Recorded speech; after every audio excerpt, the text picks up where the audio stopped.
11:41, revisamos noticias internacionales junto a nuestro compañero Pablo Soto. ¿Cómo estás, Pablo? ¿Qué tal, Claudia? Muy buenas tardes, un gusto volver a saludarte y vamos a partir, Claudia, con lo que ha sido la polémica del día en torno a la vacuna de AstraZeneca y la Universidad de Oxford, porque continúan las complicaciones en torno a esta inyección. La Organización Mundial de la Salud y la Agencia Europea de Medicamentos ya anunciaron hace algunas horas que realizarán reuniones de emergencia por separado para poder analizar esta inyección. Una determinación que se produce luego de que Italia, Francia y Alemania anunciaran que suspenderán la inyección por posibles efectos secundarios tras su uso. Recordemos que más temprano había suspendido también su uso Holanda por la misma razón, sumando hasta así a una docena de países en Europa que ha decidido pausar este uso de la inyección hasta tener mayores antecedentes en torno a los efectos secundarios, como los coágulos sanguíneos, en personas que ya fueron inoculadas. Una decisión que fue adoptada luego que en Noruega anunciaran la muerte de una enfermera menor de 50 años que desarrolló una trombosis después de ser inyectada con la vacuna de AstraZeneca, que se suma también a la muerte de una enfermera en Austria, el primer país en suspender el uso de esta vacuna el 8 de marzo pasado, quien falleció por una mala coagulación sanguínea tras recibir esta dosis de la farmacéutica inglesa.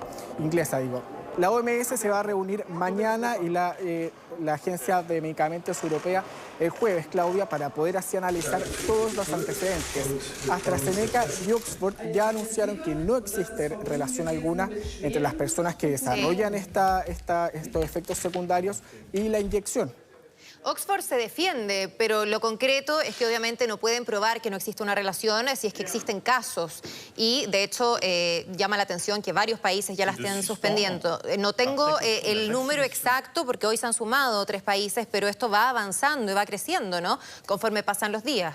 Claro, la Organización Mundial de la Salud puso paños fríos ya a esta situación, a pesar de que anunciaron esta reunión de emergencia, dijeron que esta suspensión no debería hacerse, que pueden seguir utilizando esta inyección.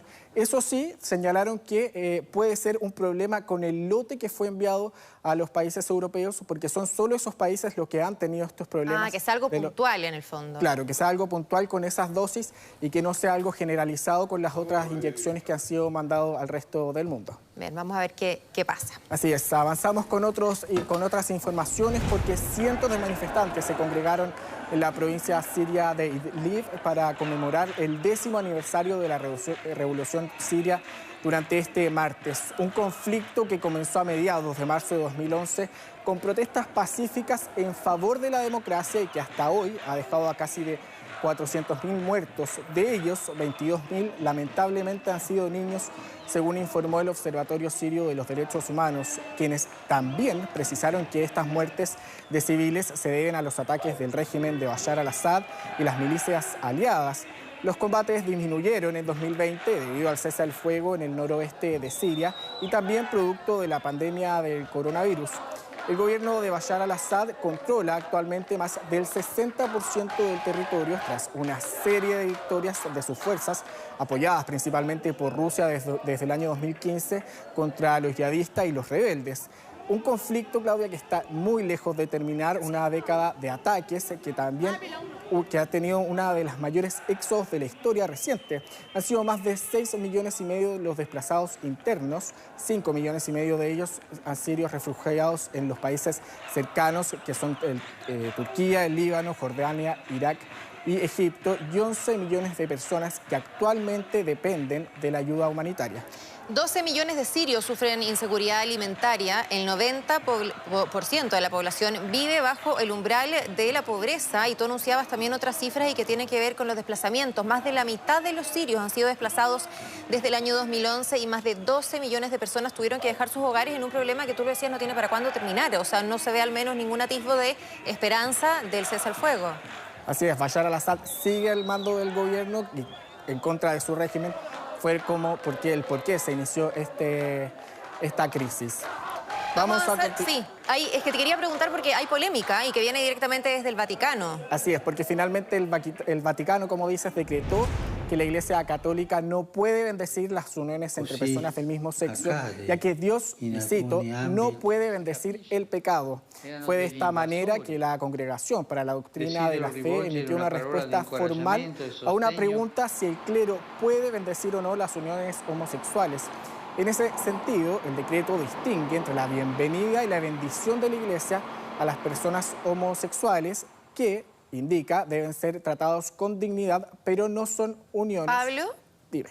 Claro. Y el Papa Francisco respalda esto porque decía, esto viene del Vaticano, no hemos escuchado al Papa Francisco referirse a esto, pero ¿hay algún documento firmado por él? Porque lo que se hablaba mucho de este Papa es que tenía una visión un poco más moderna e incluso en las declaraciones pasadas daba a entender que no sé si le apoyaba el matrimonio homosexual, pero que al menos sí reconocía, ¿no?, los derechos de las minorías sexuales. Claro, este documento no es un documento firmado oficialmente por el Papa, pero sí hace referencia a los dichos que tú bien mencionas, que el Papa habría dado en el año 2019, que fueron a una entrevista en Televisa, que no fueron emitidas finalmente por petición del Vaticano, pero que sí se conocieron durante el año pasado en un documental.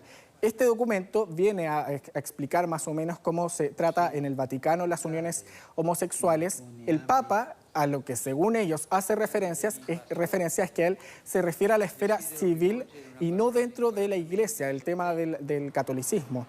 Estos comentarios que hizo, como te decía, durante una entrevista fueron los que pusieron en duda si la Iglesia o no iba a apoyar o no los matrimonios, las uniones entre personas homosexuales. Finalmente, en el ámbito de la religión no los va a apoyar, pero el Papa continúa apoyándolos, eso sí, de forma civil. Y él también ha tenido una lucha personal, por así decirlo, por apoyar estas uniones civiles, porque ellos, como él mismo dice, tienen derechos y tiene que ver con el tema de las leyes, el tema de las uniones que puedan tener en distintas partes del mundo. Sí, pero que hablen de pecado finalmente, todo el resto de lo que dicen es teoría nomás. Así es, vamos a tener que ver si él sale o no a explicar de mejor forma este decreto.